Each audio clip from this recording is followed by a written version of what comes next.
Again, I thought it was like, whatever. I procrastinated. It was the day before the test. Because I looked on the online school. It was like 15 chapters. Yep.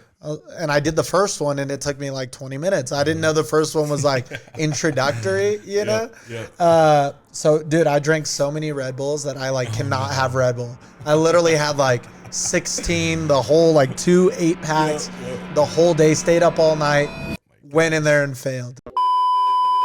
Bruknows, he knows.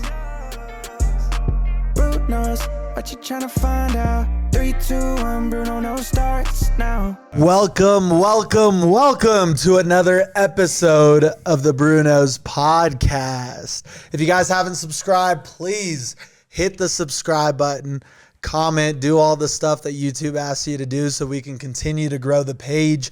If you don't follow the boy on Instagram, follow the boy on Instagram at BRVNO. Today, I'm pretty pumped. I have a buddy of mine. We've actually never met before, so this is our first time meeting.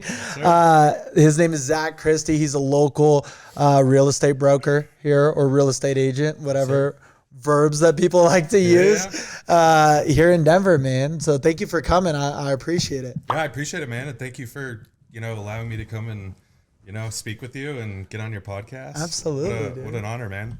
Yeah, dude. Have you ever done a podcast before? I have. This is the first in the last year, though. So it's really been quite some time, yeah. Yeah, dude. I guess the year just started, right? So it's a good way to start it. What kind of podcasts have you done? So a lot of fitness and health. Since that's kind of my, go-to. That's been where I've, put the majority of my time and the majority of my, career towards. But yeah, I mean, this is a new industry for me. So yeah. Did you just start in real estate? I did, yeah. Just dropped my license in September of last year. Dang, so dude. It's been just a hair under 4 months. Yeah. That's awesome. So what was because obviously, I knew we were gonna get along just because I was going through your page and I'm like, oh, he likes to work out. I like to work out. Worst case, we'll just talk about lifting. So what were you doing before real estate? Yeah, so I worked for a Fortune 100 company called BOK Financial. Okay. Started just as a bank teller and then, moved my way up in the company and became a relationship banker. Okay. Kind of in that period of my life, I started learning how to trade stocks and, just build some more wealth that way. And it just, it didn't vibe as much as I thought it did. Yeah. But long story short, real estate's a childhood dream. And I'm literally living my childhood dream now, which is pretty sweet. Dude, that's so badass. Yeah. I actually come from the financial services industry, I was a financial advisor for a long time. So I also get what you're saying. Yep. You start dipping your feet in that stuff, and you're like, hey, maybe this isn't me. Yep, 100%. Yeah. Way more boring. People always think like investing and all this stuff is like maybe interesting to some. I just was like, You got to be able to focus yourself and put yourself in a position that you're willing to learn and build skill. It looks like you came from Northwestern Mutual? Yeah. I spent 5 years at Northwestern, and now we have a tech company, and we work with advisors all day. Okay. We have over 2,000 advisors that use our platform. Wow. And essentially what it is, it's like a LinkedIn automation software. Sure. So kind of like an algorithm? Yeah. Well, what it'll do is it'll connect and engage with your ideal prospects, so we can like build a list and filter through and figure out like, who do you want to meet with? Sure. So for example, like in your case, it could be like, real estate investors. Well, I can find every real estate investor that has that on their profile in Colorado. Sure. And then what the software would go and do is like connect with them and start engaging with them. Okay. With like kind of pre-scripted language. An AI. Yeah, until they reply. And then once they reply, kind of like hands that relationship to the advisor. So it's a cool little software, but cool. I literally built it out of necessity, right? I was just like, how can I automate something that I was already doing on LinkedIn? Yeah. But the role that you came from, I'm assuming this is a lot different. Because being like a relationship manager, it was probably more something where it was kind of like a salaried role. I'm sure there's commissions, but real estate's a different game, right? It's 100% commission. It's something you have to get comfortable with. You're not getting a weekly paycheck or monthly paycheck. But when you do something with passion, right? You love what you do. It's hard to really complain about what it is you're doing.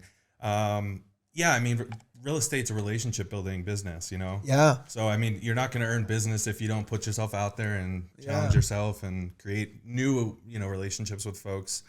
So it's, you know, it's definitely a different vibe. It's not something that I'm comfortable with, but I feel like, you know, you really grow as a human when you put yourself in uncomfortable positions. So, Yeah. So this is like kind of self-development too. Yeah, man. It's good. It's good. It's a reality check. You know? Absolutely. So did this all happen like during COVID? I feel like a lot of people got inspired during COVID to make a change in their lives. Yeah, that's a great question. So I actually went through a breakup in 2020. Okay. Like most of us did. So you know, actually, let's backstory here for a second. 2018, I went through this same kind of process. I joined a real estate school, wanted to start studying and learning the business. Okay. You know, what I needed to do to pass the test. Yeah. And it just was at the wrong place, wrong time in my life. Yeah. So, you know, backtrack or moving forward rather, went through a breakup in February 2020. It really just, I wanted to focus on myself. I never felt like that I spent the time and quality on like who I am as a person. Yeah. And so that's when I realized that, you know, I'm going to go ahead and enroll myself in a school. Yeah. I'm just going to lay low in my social life and put myself out there. And, you know, so a year later I finished my test and, you know, passed on the first try, which was pretty remarkable, I must say. Yeah. You know, I'll tell you those, you know, investment tests. I thought it was like a school test where you like show up, you know, maybe like cheat a little bit over here. Maybe you BS your way through. Not at all. Not at all. I just started like, you know, failed it the first time. And then the second piece of it failed it. And I was just like, man, this is like, you really got to know your shit. Oh yeah. And the way that they proctor too, you know, if you do live proctors from home, it's like, if you whisper a question, like, you know, hey, you can't do that, you know? Yeah. So did you take it from home? I did. Yeah. Wow. Yeah. They have like a live proctor? Yeah. They have live proctors kind of all over the world. That's crazy. Some of them are in the morning, some are in the afternoon, but you know, it was one of those moments where when I took this back in 2018, failing 5 times in a row consecutively, you have a little bit of a reality check, like, well, what do I do differently? You know? So that's, you know, I thought if I study in the same place that you know, I'm at home, I'm comfortable, it'll give me an upper hand, so to speak. And I just felt really comfortable. You know, everything kind of came back to me when I took the exam. So, dude, that's awesome. Yeah. When I took my first test there, like my first investment test, again, I thought it was like, whatever. I procrastinated. It was the day before the test. Cause I looked on the online school, it was like 15 chapters. Yep. And I did the first one and it took me like 20 minutes. I didn't know the first one was like introductory, you know? Yep. So dude, I drank so many Red Bulls that I like cannot have Red Bull. I literally had like 16, the whole like 2 8-packs, the whole day, stayed up all night, went in there and failed. It was just terrible. Damn. But it sounds like even the breakup, it was like pre-COVID breakup. Cause I mean, it was like February. It was like right as it was happening or. Yeah, it was, you know, with different various things in the world going on, I think it just kind of embellished what the relationship looked like. But, you know, looking back, it's one of those, sometimes we get so claustrophobic and confused about everything else in our life that we can't see what's truly important, you know? And so when you reprioritize the things that are most important to you, it's a little easier for you to recognize those behaviors and, you know, figure out what you need to do to move forward. So, yeah, I mean, I have nothing to complain about, no bad words. Like, there's a reason for everything, you know? And if you put your nose to the grindstone, you can make, you know, shit happen. So absolutely. I always think like, you know, a lot of people, if they're dealing with something, like you can outwork your way out of like most situations. You know, and then you also hear like of depression and people that are very depressed. And it's kind of one of those things where it's like, not that I like never identified with the word. I just like always felt like whatever I was feeling was temporary, where you could like flow in and out of it, right? Like if things suck, you could probably work your way, you know, to a better place. But yeah, I think COVID too, especially like maybe even in your situation, right, was able to just give you a lot of perspective at that moment, right? And then now all of a sudden it's like, you know, just Zach and like, what's up? What do you really want to do? 100%. Yeah. When you remove the chaos around you, you can think more clearly, you know, you get back on a routine, you eat healthier, you know, you fall asleep earlier, you wake up, in a better mindset. It's all about, the mentality of your mindset, Yeah. So. Absolutely, dude. So before that, you're probably pretty big into fitness, right? Yeah. That's kind of what I was seeing. Yeah. What were you doing on the fitness side of stuff? Was that always just for like, that's just what you love? Or did you ever have like kind of a career built around it or? Yeah, that's a really good question. A lot of actually many people don't even know this, but a lot of where fitness stemmed from was I grew up in having a really poor relationship with my father. Yeah. And just to remove myself from the chaos and, the negativity that consumed my life as a child, it was easier for me to go to a gym and spend 2-3 hours working out and really like hone in on what I loved doing. Yeah. A few years later, it got to a point where I was able to build some brand partnerships. Oh, cool. I'd worked with 10,000 Gear, which was a big, they're up and coming. Yeah, absolutely. Lululemon was, obviously. Oh, that's a good one, bro. Yeah. And then most recently, legends.com, yeah. which you may have heard a bit about. I didn't just put myself out there to work with these brands, right? There was obviously a reason behind it. My beliefs at that moment in my life had aligned with these companies, but that's kind of where I took fitness and health with, that aspect. I had done 2 bodybuilding shows back in the day. Really? How are those? Cool. Did you enjoy those? Oh, it was an awesome experience. Putting yourself through hell, trying to. That's on my bucket list. I got like one show. Yeah, man. Just to do it. Yeah. Just to say, Do you know what kind of category you compete in? So I have a good buddy of mine. His name's Josh Beecham. He was like the first ever like Mr. Classic. Okay. Because they kind of came with that one, right? Sure. Yeah. I would want it to be something that's like, I don't know too much about it. I've never actually like been to a show. Okay. But I've always had like people in my life that did shows. Sure. And I know a bunch of like IFBB pros. I'll be lifting. They're like, bro, you got to do a show. So it's kind of one of those things. It's like I've always wanted to do it. I've always loved lifting. But I just think back to wrestling and like cutting weight. I cut a lot of weight in high school. Sure. And in college, I didn't cut as much. But I just always told myself like, hey, I'm never going to really like put myself on a diet. Because it just put me in a dark place a little bit. Yeah. So it's kind of one of those things. I'm like, I know age is also getting to me, and I'm not gonna look this like this for a long time. Yep. But how old are you, by the way? I'm 27. Okay. Yeah. So I don't necessarily know, because also anything I do, like I want to win that shit. You know what I'm saying? Like I'm not trying to. So I'm like going all in, and I would like it to be like natural, like natural bodybuilding, because sometimes. Not to say that people are or aren't, but like some dudes are fucking massive, bro. Yeah. And I've been lifting like 12 years. Literally told my wife the other day, it's been 12 years that I haven't taken more than a week off, 6 days a week. Consistency. At least once a day for the last 12 years. And it's like, I don't think I could look like that guy. 100%. You know what I'm saying? So what do you think? I mean, you probably have done the shows. Is it like, what's the difference between, I guess, bodybuilding and like physique and then? Yeah. So bodybuilding, obviously most of those guys are not natural, right? I think we all know that.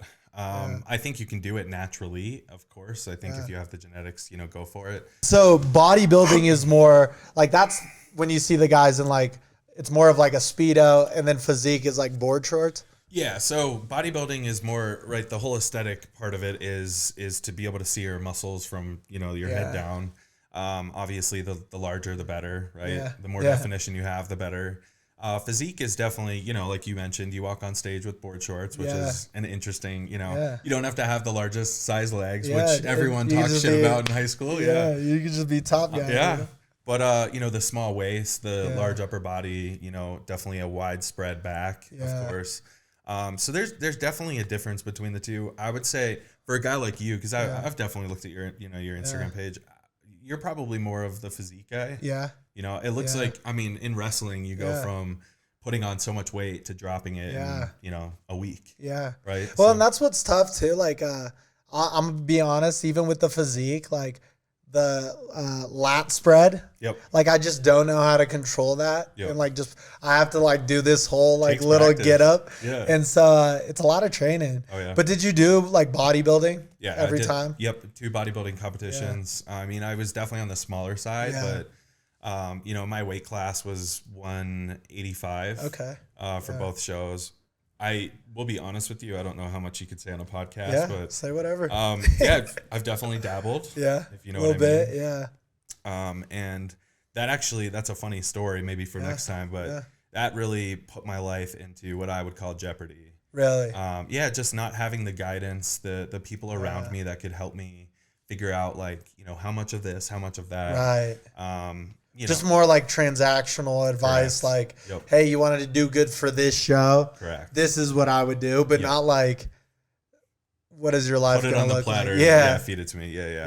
Yeah. So, I mean, hey, look, it's all an experience. You know, I can look back and I can laugh about certain instances that I've had, and I can, of course, share it with other folks, particularly men, since I never really worked with women. Yeah. But man, it was such a journey. And I think when you look at the aspect of dieting purposes, and you would know this in fighting or wrestling rather, you know, learning a consistent nutritional lifestyle, if you will. Yeah. Right. Eating the same things every day. Consistency is key. Yeah. And it proves itself in the gym. You know, you walk in there with a purpose, and you can walk out of there in an hour and a half. So yeah.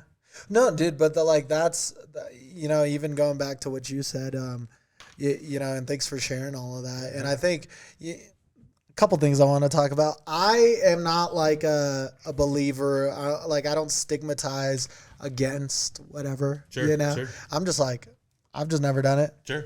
And it's cool. But also I think people think that like you can just do it and then you're jacked. Yeah, it's like, no, bro, you still gotta, and correct me if I'm wrong, it's more of like helping you recover than anything. Yep. Like, it's not like you're just getting massive, you know, strength growth to lift. You're just able to recover so you could hit that body part again tomorrow or the next day. Yep.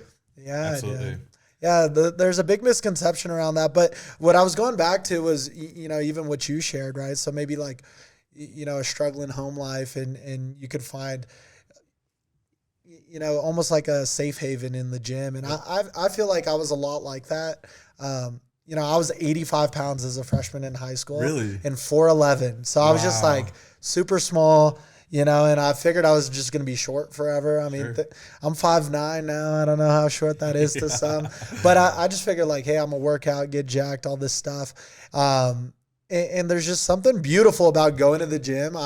In my opinion too, it's like mental health. Absolutely. You know, you're like looking in the mirror, you're like, get that one more rep, you know? Yeah. And very rarely are people okay with you like cheering yourself on. Absolutely. And I think society like looks down on you being like, you know, go Zach. Yeah. Like get after it, you know? And that's what I appreciated about a lot of your posts. It's like, you seem to be very like transparent about either like your goals or maybe some stuff that you're going through in life, but more of like, you know, I'm not like throwing a pity party or like, I'm not like looking for attention with it. Sure. I'm just sharing. Yeah.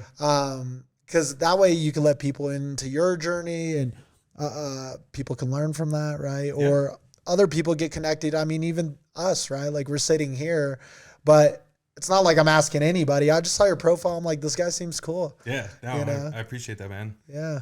If I may, you know, just to reflect on what you just mentioned, I think a lot of this stemmed from years of, and look, I'm not going to put age into this or maturity, right? Yeah. I do think age can play a factor with an experience and, you know, building skill and building, you know, the ability to not care or care less, right? Yeah. But no, this has taken years of just, you know, back to when I used to walk into the gym when I was in, you know, 11th, 12th grade. I really, this is an internal fear, right? Yeah. But I used to be so scared about what other guys thought of me, right? How big I was or how many roles I had. Yeah. Like, it doesn't matter. Like, who's looking at you? Yeah. Like, people walk into the gym for a reason, for a purpose, right? They're not there to judge. And if they are, then who gives a shit? Yeah. Right? Move on with your life. It doesn't affect you. I think it's like the 4 agreements. Have you ever read that book? Yeah. Yeah. And I think the first agreement is like people's opinions of you are none of your business or something like that. Yep. Like that doesn't pertain to you at all. Yep. So like never. And my favorite quote from the Bible, I don't know if you're religious at all, but my favorite verse, I guess it's like Matthew 5:14, like you are the light of the world. Love it. A town on a hill should not be hid. Right. So like kind of like don't dim your light. Like nobody puts up a lamp and then a bowl over it, right? Totally. That wouldn't make any sense. It's light. Let it shine, you know? You can't live your life trying to please everybody else around you. There's just no way, you know? Yeah. At the end of the day, you want yourself to be as happy as you possibly can and perform at your ultimate best, you know? So it just seems silly to me. I know it's, you know, it's more logic than anything, but we're our own worst critics. So you get so caught up in your head about, you know, what this person thinks of you, or, you know, if I make this decision, XYZ, how many people are going to, you know, hate me for that? Like, it doesn't really matter, you know? Yeah. So, well, you know, and I probably started lifting, and it, you know, I heard you mention like, how many roles I have, right? So I feel like I can always connect with somebody who had like a transformation, right? And I started lifting out of like insecurity, because at the time, like when you're in high school, like what matters, it's like physical things, right? So like just how you look, or like what car you drive, or like, you know, are you a good athlete, and things like that. But then what I figured out like through this just lifting journey is it like just gave me mental health, right? And understanding that like my vessel doesn't really define who I am. But why not be jacked? Like, it's just whatever. Yeah. Why not? Just because, you know? 100%. And I'll go to the gym even if I didn't get jacked. But why not? It's cool. Why not walk around like this and, you know, not be able to fit in shirts? So were you, like, a little overweight? Is that what also kind of drove you to the gym, too? Yeah, I had a big eating disorder as well, which I still, honestly, anyone that's watching this can definitely attest to that. Just like binge or what? Oh, yeah. I mean, I binge left and right. I mean, I have such a sweet tooth. Dude, I think we're gonna get along. I literally love sweets. Like donuts, I'll eat like 12. If it's Krispy Kreme, 2 dozen. Bro. I can't stop, and that's like from cutting weight too. 100%. I would just like cut weight for the week, then binge eat, gain it all back. So it was just like a little cycle. Oh yeah. It's funny you say that. This past week I ordered crumble cookies. I got 2 orders sent to me. You know, my friends think I'm ridiculous, but I ate 8 cookies. You know, and less than 48 hours. It's just, it's rough, you know.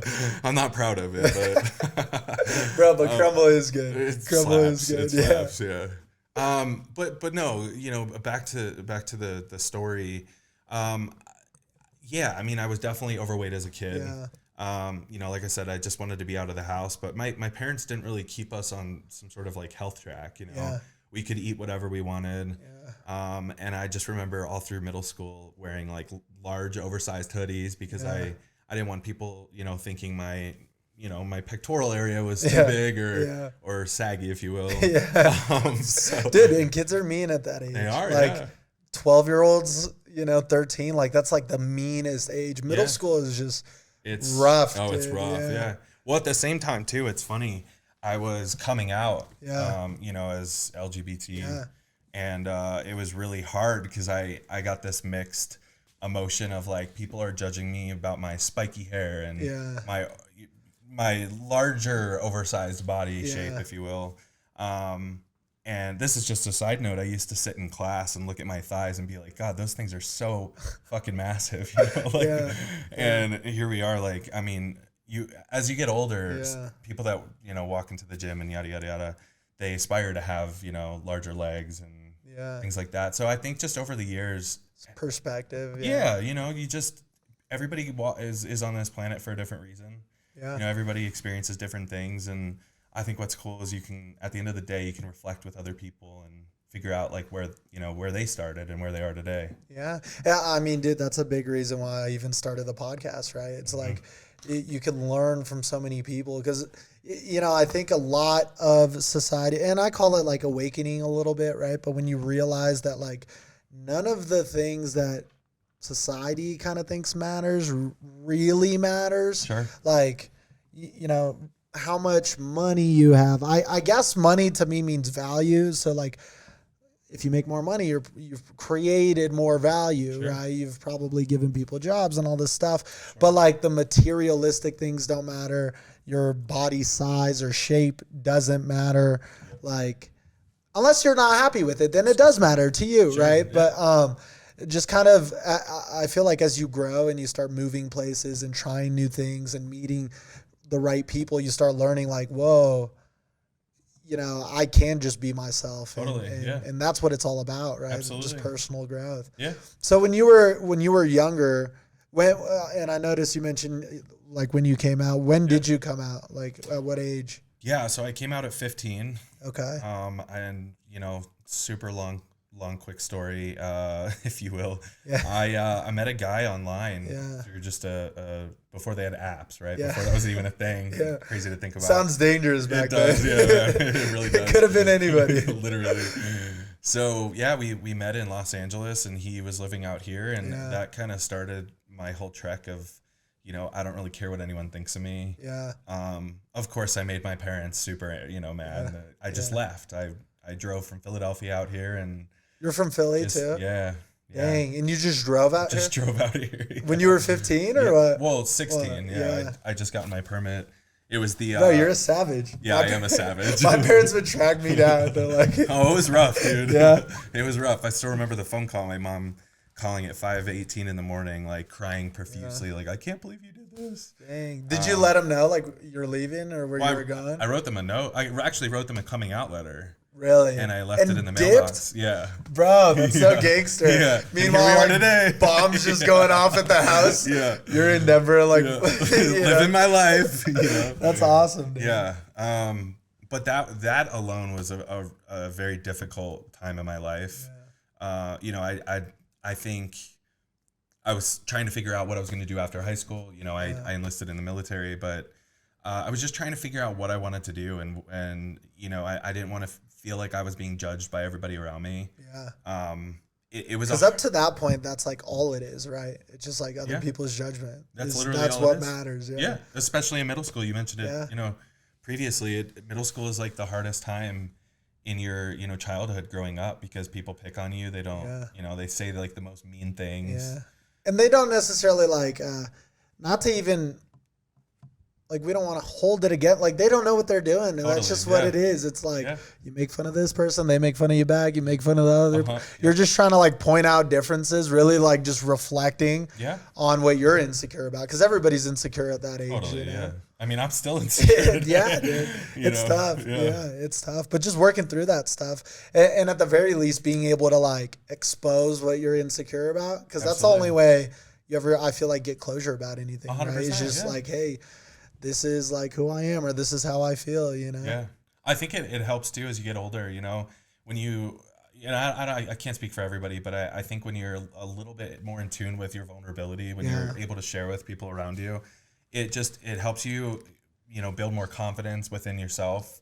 And it kind of paints a whole other picture of who you are. Yeah. The hardest part of growing up for me was having this fear of being judged for the things that I've done in my life, the decisions I've made. Yeah. And at the end of the day, like, it doesn't matter what I've done, because it doesn't affect anyone else's life around me. Yeah. It's how I feel in the present day to day, and how I perceive those things and how I move forward and grow from that, Absolutely. And just to, I guess kind of stay on the topic. I mean, did that relationship with your parents, like, did it ever become stronger over the years, just as you've been able to grow? Was there, or are they still pissed about it? And maybe that's too deep.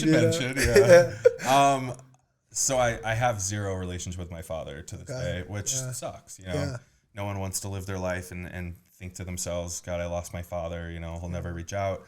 The relationship with my mother has gotten so much stronger. Yeah. The ability for us to share things. Even the conversations that we've had recently in the last year, this is how I viewed my relationship in the family, and maybe you weren't, aware of how you spoke to us, or just your actions, or even your words.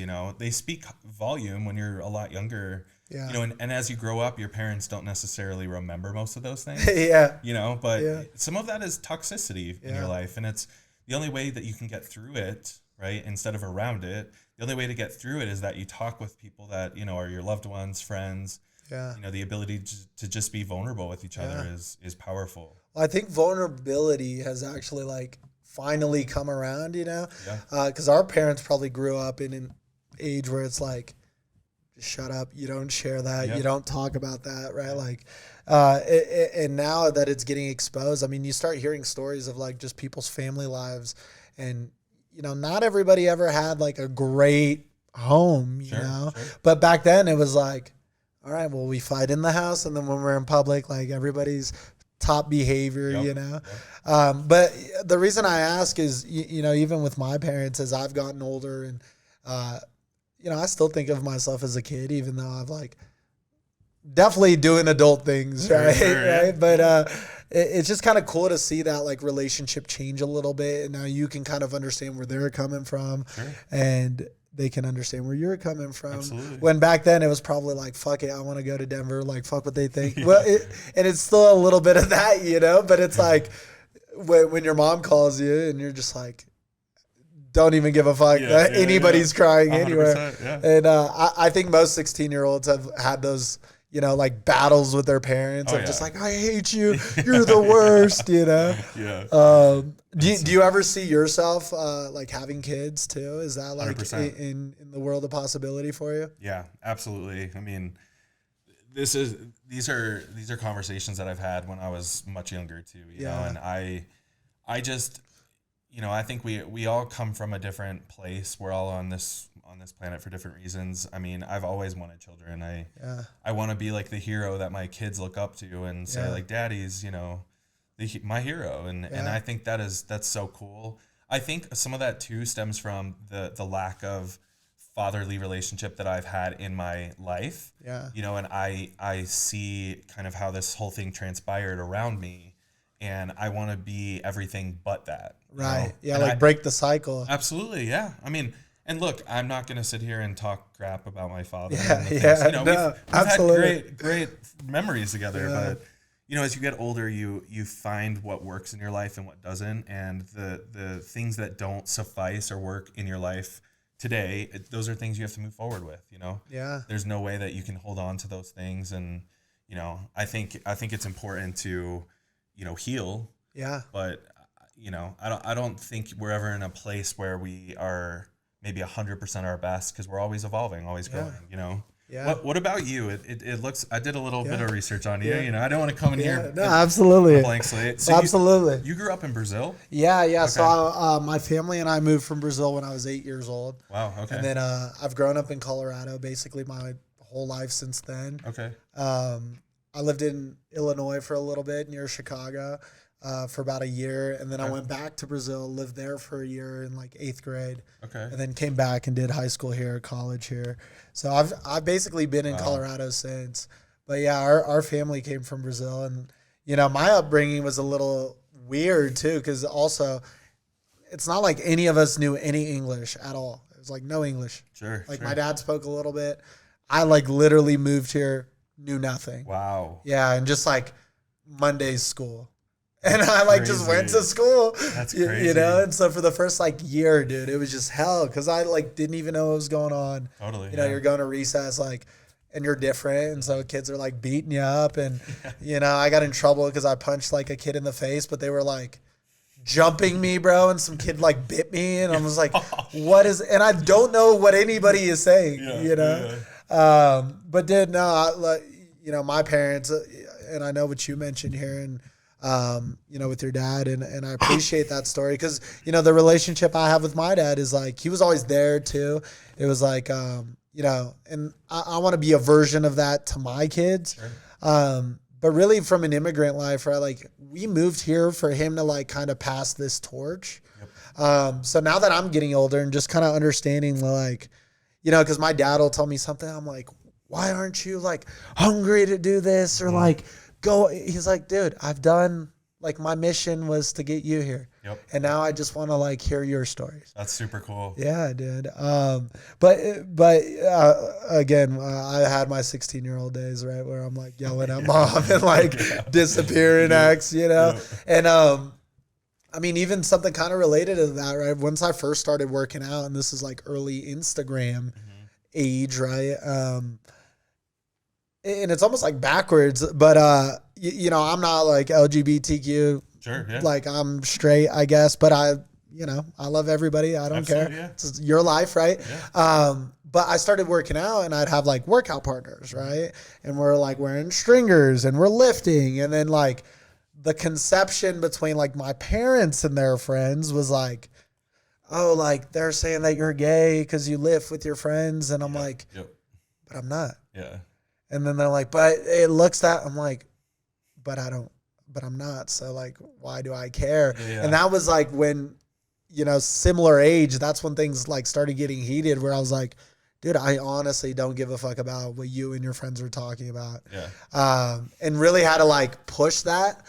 Because the other option is like, Mom, I'm going to stay little and I'm going to keep getting made fun of. So it's either like I do it this way and just let me like kind of blaze my own path. But even now that I have conversations with my mom, it's like, it's funny to think that she was like also like fucking with me a little bit, you know, like she would fight with me. I'd yell at her and then like I'd go upstairs and she would just tell my dad like, wow, I'm so proud that he stands up for himself.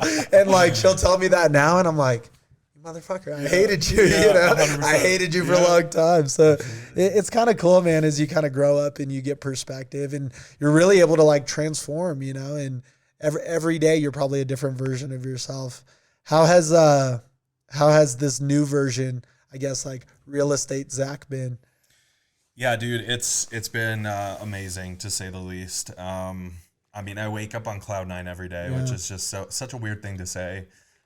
You know, one of the biggest realizations for me in this year is like, I wake up so excited to start working on Monday morning, which I don't think any 18 or 20-year-old would ever say that, you know, but just to have that drive and the willingness really to get up, and no one else is going to pay my bills. No one else is going to hustle. No one else is going to lose the weight if that's what my goal is, you know, you're in your own driver's seat. So yeah, I mean, this all came to realization. I turned 30 on Valentine's Day last year. Nice. And on the 15th of February, I woke up, you know, not hungover or anything. I had such a clear picture as to what my life wanted to look like, and I was going to make it fucking happen. Yeah. You know, and so looking back just under a year now, I mean, so much has changed, man.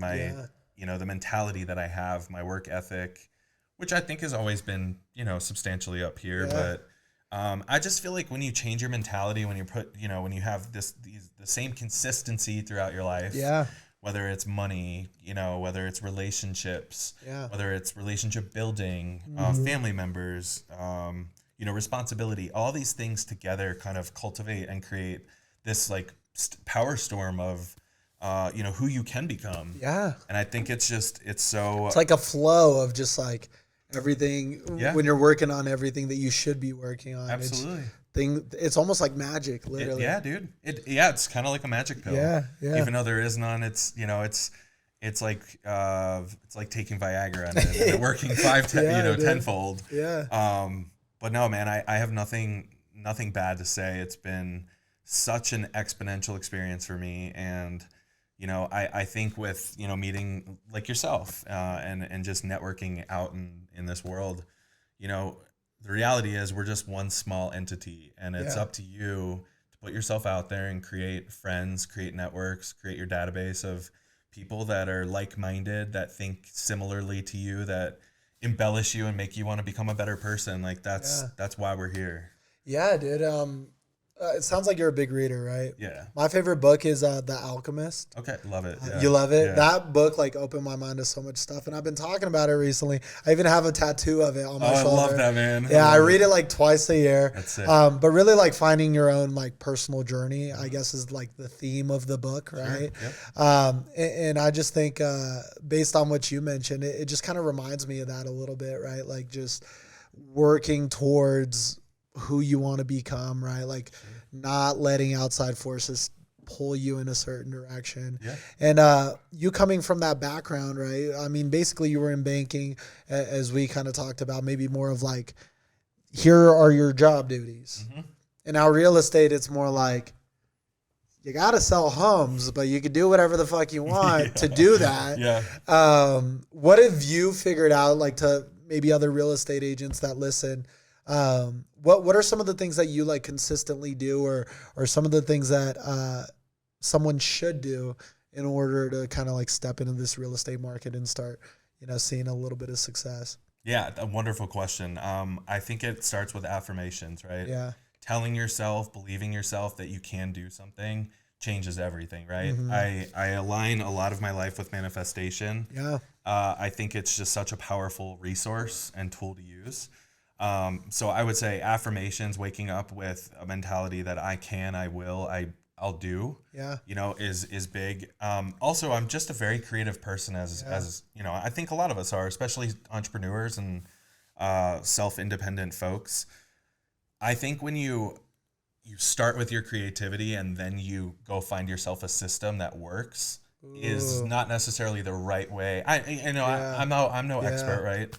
Yeah. But I found that, and I hear this from a lot of, top tier entrepreneur, Gary V. He talks about this. When you find a system that works, use it, utilize it, learn it, become an expert in it, and then use your creativity to hone in and kind of, correlate how your system wants to look or how you want it to work.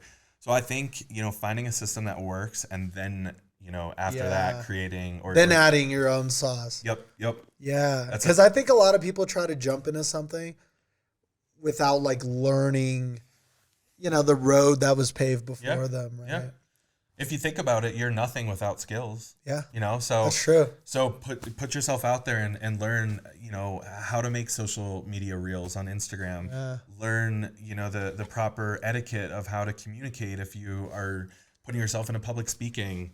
There's just so many different avenues. You're literally nothing if you don't put yourself out there and create skill and educate yourself on the skills that are around. Yeah. There's tons. Looking back 5 years, I'd never think that someone could get on Instagram or TikTok and make, $200,000, $300,000, $400,000. Yeah, it's crazy.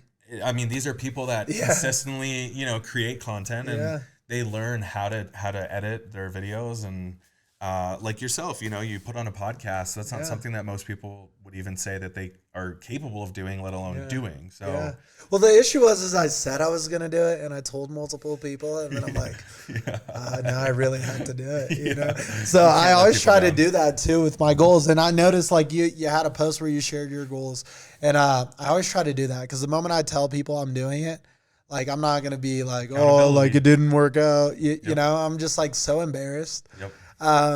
Not really that I care that much, like fuck what other people think, really, but like I do care. Yeah. It's kind of like this balance of like, I want to be the person that says exactly what they're going to do. Absolutely. Every single time, and I'd rather be like, oh, I don't think I can do that. And be honest, like, I'm going to do this. Right. But I am never one example, right? Obviously there's a lot of like front end activity in both our industries, at least when I was an advisor and I had made a goal to do 800 dials in a month, which was just it was supposed to be like double what I said I was, double what most people were doing, right? So I made that goal, and it was like the day before, and I hadn't done any. So, and I had a full calendar. I had 8 meetings on the calendar, and I did all 800 dials. I was like literally taking meetings, and then in the like 4-minute break I had, I was just like power dialing, and then I had like a 20-minute break somewhere. And literally after that day, I'm just like, I'm going to show up with the 800 dials. There's fucking no way. So little things like that, I want to be the kind of person that people can count on. If I say I'm going to be there, I'm there. If I say I'm going to do this, I do it. But a lot of that too, I think has come from, my own personal journey. And also most of the time, as you're younger, I just kind of learned it the hard way. Totally, yeah. I think people, you grow up telling like fibs, for example, like little lies here and there. And then maybe like you get caught one time and it's like the worst, dude, especially in like a public. But Bruno, I thought you. And I'm like, no. They're like, but you said. I'm like. Story's not tracking. No, exactly, dude. Exactly. So it's always tough. But, I think at least we have platforms like this. And you can learn from anything, Absolutely. Just kind of figure out your own lane. What, it sounds like you read. What have you been reading? What are your like favorite books? And do you consider audiobooks reading? Because this is like a debate now. That's a really good question. Yeah, because or else I don't read as much as I should. No, dude, I love it. I think, okay, so here's my perspective on it, my opinion. I think anything that you're digesting in your brain that makes your brain work, because think about it, your brain's a muscle, right? You're training it to do something. Yeah. I think anything that engages your brain to work and try to compartmentalize and remember certain things is reading, right? I think it's a form of education, and you know what I mean? Like, I've you had can't some discredit debates. somebody sitting in the car for 4 hours listening to an audiobook. But like, is the verb reading correct, or like I listened to a book? Because then it also doesn't sound as good. It feels like you didn't consume it. This is true. Yeah. But then if you think about it, you could always read, right? Maybe you're not in the right mindset. Maybe you're not even sober. And you're reading 12 different chapters and you take nothing in. But then you listen to an audiobook that you take everything in because you're more in tune. So it's kind of this, you don't know. I think it's reading. I think it's reading for sure. And that was kind of a struggle. Like when I don't know. I don't think I have like ADD, but my attention span isn't like great. So I'll like read. I'm like, what the fuck did I just read? Just spent 20 minutes just staring at words, you know? Yeah. And maybe moving here from Brazil, like I've always just been like a visual learner, or audio learner, right? So it's kind of like the combo. Yeah. If they start making like movie books, and they do, but if it was exactly like the book, that'd be awesome. That'd be 100%, perfect. Yeah. What are some of your favorite books lately? So actually, and this kind of came through our organization that I joined as a partner to a brokerage firm. But a lead home partner, shout out Brennan Bardick. His entire organization is on a what I call spiritual journey. And have you ever heard of the 12-week year? Yeah. So that's what we're fire reading. Book. Yeah, dude, it's awesome. It's honestly, there's moments. Of course, we're all humans. We all get caught up in our, self-doubt. Yeah. But I think it's just such a compelling book to read. It changes your mindset and your mentality on what I can do versus what I am doing. Yeah. Or versus what I need to do. Right. So that's a big one. And also there's one, it's off the top of my head and it's sitting in my bookshelf too. Can't remember it, but I actually learned about it from competing in CrossFit. Okay. And that's another thing that I did for years. And I think, this is obviously off topic a bit, but CrossFit really changed the way that I put myself into, how much more can I do, right? Yeah. It allowed me as a human, and that goes along with this book too. Yeah. I'm so pissed. Is it like David Goggins, maybe like Mind Gym? I've read that book before. No, it's a CrossFit book, though? Yeah, I think so. Yeah. I don't know if the author... You just pictured CrossFit, maybe? He's talking about something else. All your readers are like, what the hell is that guy talking about? I'm so sorry, readers. No, you're good, dude. But no, it just, it allowed me... Reading these self-help books have really helped change my mentality and really determination, because we all know motivation and determination are two very different things, Yeah. Anybody can have motivation. It's short. Yeah. It's this long. Yeah. It like yourself, it's the determination. I'm not going to let myself down. I hold myself to a higher standard, or, I'm being held accountability wise by XYZ people, or, as a public figure, maybe your whole social media following is holding you accountable. So I think those are telling. I can't believe I can't think of this name. This is horrible. It's all good. It's all good. It is what it is. Yeah, you didn't read the cover for that long, right? You were in the book, so it's different. Yeah. But I heard, you mentioned manifesting, and I'm very big into, sometimes I feel like I can literally make stuff happen, depending on how I'm feeling that day. Yeah. And usually it takes a process to get to this moment. Sure. But literally down to he's going to say this, and then that person says it, or somebody's going to walk in. And what have you learned in your process of just, I guess, becoming more spiritual, right? Or learning about yourself and who you are. And when it comes to manifesting, because are there specific things that you do other than those affirmations? Do you feel like, because I guess I think this is a worldwide question, right? Is there a process to manifesting, alchemy, right? Is there a process to that stuff? What have you found works for you? Yeah, great question. I think, so the first thing is I would slow my, sometimes our hearts get out of whack, right? Yeah.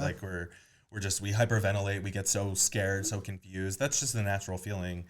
I think slowing your mind down a bit can really help. It can also help process decision making a little bit better. As far as manifestation goes, I find it to be such a advanced tool to use. And what I mean by that is putting good out into the universe. And when I say the universe, I mean your aura, right? Yeah. Right around you, thinking good thoughts, believing good thoughts, taking all of your short-term goals and really even your long-term goals. And I mean, writing them down on paper, right? Yeah. Repeating them over and over. Sometimes writing it down 5 times, 10 times, it gets you in the mindset of, I'm going to make this shit happen. Yeah. You know, I'm not going to let myself down. And I think having an inner circle, right? And again, I'm no expert at this, but I think you've got your inner circle, which is the people that, or what I would call maybe ambassadors, people that would always speak very highly of you. Yeah. Then another circle around it and another one outside of that. Learning how to navigate conversations with those people that are your support system, that are willing to, you know, they might have an opinion, of course, but to be able to talk on things like that and say, you know what, you can do it. Like the only person stopping you is yourself. Yeah.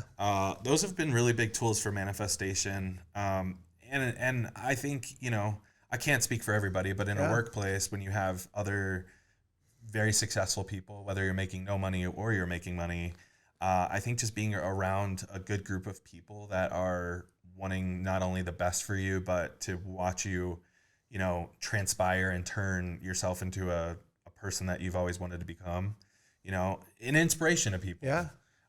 That's big. And it puts you in a mindset of, I can literally make anything happen that I put myself or put my mind to rather. No, dude, that's awesome. Do you do like a lot of meditation and stuff like that? Do you ever? No, not as much as I should. Yeah. You know, I think we all drink from time to time or whatever you partake in. Yeah. I think sometimes, you know, when I'm not necessarily sober, I can think outside the box and get creative with how I do things and you know, the time of which I want to do things. Yeah. But this is such a cliche thing to say. There's never a good time, right? Right. The time is now. Yeah. So when you think like you've got dishes to put away, you got to clean, you have homework to do, like just fucking do it now and don't worry about it later. That's actually crazy. So I have this like tattoo right there. Yep, I see. Like looks like time. Yep. And the time is now. And the podcast we did yesterday, it was funny because the person I had on said the time is now.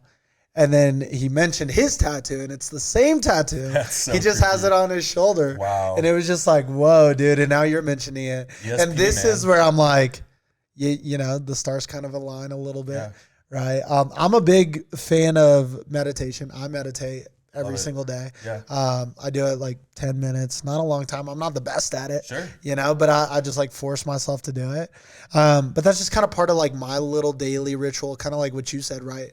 Writing it down, like these are the things I do, checking them off, right? I actually learned that from the 12-week work year, right? Yep. So it's like almost like you'd be surprised how much time you waste working, you know, when you actually can hit those goals in 12 weeks. Yep. So most people are like playing office for 300 days and really they could have gotten that work done in 60. And when you start breaking down goals and actually taking action on them, you accomplish stuff a lot quicker.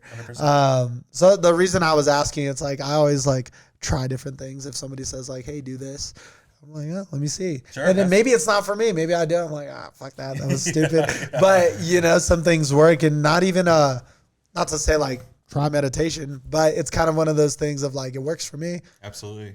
And also I like have never written stuff down. Maybe I'll actually write it down of like affirmations. Yeah. A big thing with like visualization too. I think a lot of people, there's like studies that have been done that your mind doesn't know the difference, right? Between you actually doing something and you just thinking about doing something.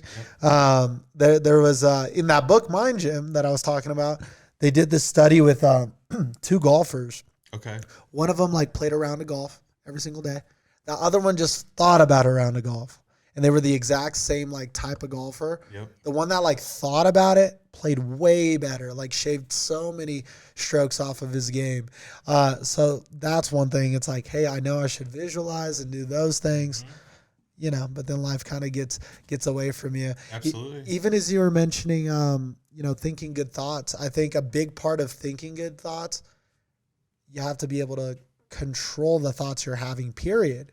Right? So it's like you can't consistently think good thoughts if your mind is just on autopilot, right? Absolutely. You got to literally stop yourself from saying, hey, that was too many crumble cookies, and just be like, the cookies are good. Don't ever limit me on the cookies. Bro, right? I will not, okay? We are Please partnered in don't. this. We're literally partnered in this. You can have as many fucking cookies as you want. Whoever tells you otherwise, they can go fuck off. themselves. Yeah. Exactly. Yep. Well, man, I'm super excited to have had you on. I'm excited to see your new real estate journey. Absolutely, I think man. you're crushing it already. I appreciate I'm that. jealous of every single home that you post. I'm like, oh, I want handrails like that. And I noticed one of your goals was to, you know, purchase a home this year or a plot of land. As you're like showing people homes, do you feel like you've gotten really picky at the kind of home you want? I do, yeah. And I'm actually very specific as to what I want. And I think this is one of those fortes that I just love, right? Yeah. My whole Instagram explore page is all homes. But yeah, I mean, it definitely helps navigate what it is I'm looking for, whether it's an investment property, my own single family. But I did just want to make it just very quickly touch on the last conversation we had. You know, every morning when I dial calls, you know, for expired listings or for sale by owners, you know, owners that put the house in the market themselves, it's this, you get so caught up in, well, what am I going to say? What's my script going to, you know, come out like? How is it going to sound to this, you know, another person? Having these rituals or the consistent, you know, affirmations, if you will, before you get on a phone call saying like, you know, I can do this, I've got this, this is how the conversation's going to go. It helps control the conversation. And, you know, this other person doesn't sound so like, oh my God, like this guy doesn't know what he's talking about, or, you know, it sets the precedence into the call. But, anywho, I just wanted to touch on that. I thought that was really good too. Cause, and one thing I've learned as well, going back to dialing and all this stuff, right? Number one, you know, I would get like the number of somebody really wealthy and I'm like, oh, like, what should I say? And then I like write that shit down and then I read it like a couple times and then I call them and they're like, sure. Like before I even go into the script, they're like, I'd love to meet with you. Yep. I'm like, motherfucker, I just wasted an hour on this. Or they don't pick up the phone, you know?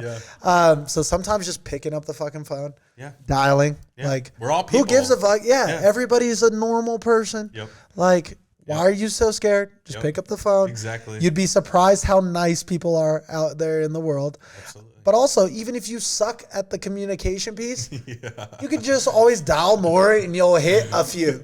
A few of them will actually come around. But one thing I learned too, through dialing, there's this thing, and this is more like probably just for you. I don't know if but you know, it's more of just like objection language, right? Yeah, absolutely. So there's something that they taught us at Northwestern Mutual, and I work with advisors all the time, and they don't know this, but it's ARC, right? ARC. So it's acknowledge, redirect, calendar question. Okay. Right? Love it. And dude, I use it for everything, and it is like Powerhouse. literally the best. So I might call you like, hey, I'm a real estate agent here in Denver. You know what? I have a real estate agent. You know, Zach, I can appreciate that you do, and I'm sure he's great. But I think you'll find that me and my team, we specialize in luxury homes. And I see where you live now. You're probably gonna move into somewhere else, right? Or like somewhere nicer. And that's what we do best. Yep. With that being said, you have 10 minutes, right? And I just use that for everything. And I feel like I could set a meeting with anybody because I'll just sit there and I just like, I have no fucking clue, bro. Yeah. I just made that shit up. Yeah. But it's like, and then in my mind, I'm breaking it down like, okay, what did he just say? I'll acknowledge that. You know, I respect that answer, Chris. And then, but really where I'm different, you know, and then just back to the calendar, just having that like call to action. Absolutely. Right? Because you can have a great convo, but if you're not like, hey, let's grab coffee. Absolutely. It's just like you just wasted that conversation. That's why I try to get the appointment first thing and then go through, family, occupation, friends, whatever. Yeah, dude. No, I'm super excited, dude. Thanks, man. I'm excited to see you post more homes. Do you think your dream home is in Colorado? Like, out of what you picture, the things that you want? I do, yeah. Yeah? I mean, Bailey, Evergreen, I love that whole kind of area. Yeah, I mean, I want a mountain house that's very, like, contemporary, urban, modern, if you will. Okay. So, yeah, I'm picturing it a little secluded, though, from the city. Yeah. I mean, the city is nice, but as you get older, it's just nice to be a little out of... Isn't that weird? Yeah. I used to always think, like, no, I want to live in, like, a skyscraper, blah, blah, blah. Yep. And now I'm like, dude, I don't want to see anybody ever. I want to be at the top of the mountain. You have to, like, climb with an Eskimo in a backpack just to get to me, you know? It's funny how the way the world works. Yeah, dude. Absolutely. Well, hey, I want to thank you for coming on, man. Anything you need, ask, right? Where can the people find you? Yeah, so you can find me on Instagram. I am Zach Christie, and then Facebook, LinkedIn, and I just got a YouTube channel going. So let's go. Yeah, I'll be sure to let Bruno know. Yeah, maybe I'll feature on one. 100%. Love it, man. Love it. Well, I appreciate it. We'll catch you guys on the next one. Peace.